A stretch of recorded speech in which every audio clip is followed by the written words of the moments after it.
Shalom saudara-saudari yang saya kasihi dalam Kristus. Saya akan melanjutkan tema kita tentang proses kehidupan. Rut 1 ayat 12 sampai 13 saya bacakan. Pulanglah anak-anakku, pergilah sebab sudah terlalu tua aku untuk bersuami. Seandainya pikirku ada harapan bagiku dan sekalipun malam ini aku bersuami, bahkan sekalipun aku masih melahirkan anak laki-laki, masakan kamu menanti sampai mereka dewasa? Masakan karena itu kamu harus menahan diri dan tidak bersuami? Janganlah kiranya demikian anak-anakku. Bukankah jauh lebih pahit yang aku alami daripada kamu? Sebab tangan Tuhan teracung terhadap aku. Bapak Ibu, Naomi artinya adalah cantik, lembut ya. Tapi karena peristiwa yang dialaminya, kehilangan suami dan kedua anaknya, peristiwa yang menyakitkannya sehingga dia menyebut dirinya pahit ya.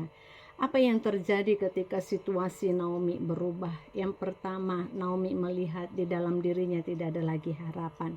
Yang kedua, dia melihat bahwa Tuhan sedang menghukumnya. Yang ketiga, dia melihat terlalu berfokus kepada batasan hidupnya. Demikian juga seringkali kita melihat ketika situasimu berubah, engkau sedang melihat di dalam dirimu tidak ada harapan. Engkau melihat bahwa semua ini hukuman Tuhan. Engkau melihat dan terlalu berfokus kepada kekurangan, kelemahan, batasan-batasan dirimu. Mungkin yang tadinya engkau bekerja, kau punya posisi, dan ketika posisimu dicabut, hilang, engkau melihat tidak ada lagi harapan. Engkau hanya menaruh harapanmu adalah di dalam pekerjaanmu, harapanmu ada di dalam uangmu, harapanmu ada di dalam hartamu, harapanmu ada di dalam keluargamu. Ketika itu semua hilang, engkau melihat tidak ada lagi harapan dalam hidupmu. Tapi hari ini saya mau menguatkan engkau, semua itu akan bergoncang. Harapanmu hanyalah di dalam Tuhan yang tidak tergoncangkan.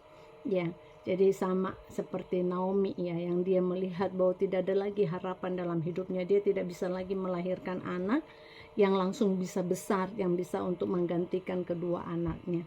Tapi cara Tuhan untuk menolong kita berbeda ya. Dunia ini mereka-reka yang jahat terhadap kita. Tapi Tuhan itu tidak kehabisan akal untuk menolongmu. Tuhan sudah tahu apa yang harus kita jalani. Dan ketika kita menyimpang, Tuhan sudah melihat hal-hal apa resiko yang akan kita terima. Dan dia sudah memberikan jalan keluar di dalam perjalanan kita. Yang menjadi masalahnya adalah kita selalu melihat kepada masalah kita. Kita selalu melihat kepada kekurangan kita. Sehingga kita tidak lagi mampu melihat Tuhan yang besar itu. Seperti Naomi. Naomi itu melihat Tuhan sedang menghukumnya. Tuhan sedang memberikan masalah ini terhadap dia.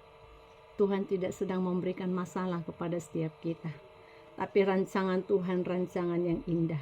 Dia berfirman di Yeremia 29 ayat 11. Rancanganku rancangan damai sejahtera, bukan rancangan kecelakaan. Jadi engkau yang hidup di dalam pengharapan akan Tuhan, teruslah kuat. Teruslah melihat kepada janji Tuhan. Mungkin situasimu yang tidak berubah. Engkau yang sedang menantikan keturunan. Ya, jangan berfokus kepada kapan dan kapan. Tapi lihatlah kepada Tuhan yang besar yang sanggup memberimu keturunan. Ya, banyak permasalahan yang terjadi. Ketika berubah situasi ekonomimu. Hubungan rumah tangga menjadi rusak. Karena menaruh pengharapan itu kepada hal yang fana, keuangan, pekerjaan. Tapi Tuhan yang besar tidak pernah gagal di dalam mengangkatmu menjadi kepala. Karena itu janjinya. Tetap semangat, Tuhan mengasihimu, engkau hidup dalam kelimpahan. Amin.